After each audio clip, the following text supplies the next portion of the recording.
បាទឥឡូវយើងចូលមេរៀនយើងបន្តទៀតទំព័រទី21អ៊ីឡង់ខាងជើងហៅថាស៊ុយស្ទ័រសំទោសអ៊ីឡង់ខាងជើងហៅថាអ៊ុយស្ទ័រ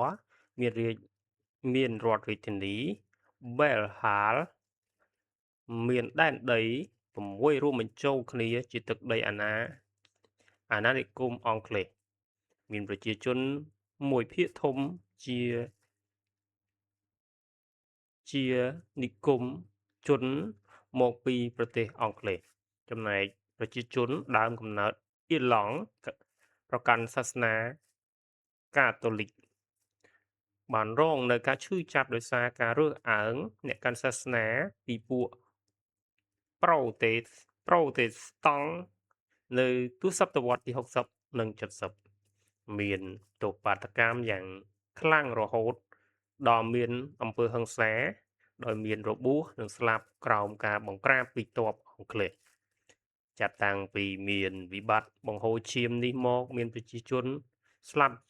ចំនួន200នាក់និងអ្នករបួសជាច្រើនអ្នកទៀត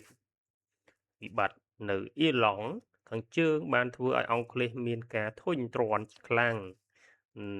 វិបត្តិនយោបាយបានឈានរហូតដល់អង់គ្លេសព្រមទទួលស្គាល់សិទ្ធិជាទទួលស្គាល់សិទ្ធិជាពលរដ្ឋនិងបង្កើតរដ្ឋាភិបាលនៅឆ្នាំ1972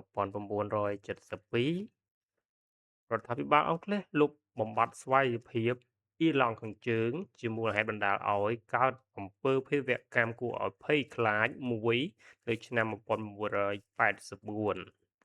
ដើម្បីបញ្ចប់វិបត្តិនយោបាយនេះរដ្ឋាភិបាលអង់គ្លេសបានបើកកិច្ចចរចាជាមួយនឹងចលនាកងទ័ពសាធារណរដ្ឋអ៊ីឡង់ហៅកាត់ថា IRA ដើម្បីបញ្ចប់ជម្លោះនៅទីក្រុង Belfast នៅឆ្នាំ1998វិបត្តិនេះបានបញ្ចប់ដោយអង់គ្លេសបានបង្កើតជារដ្ឋាភិបាលមួយដែលមានសមាជិកពីរនិកាយទាំងពីររួមគ្នាកាតូលិកនិង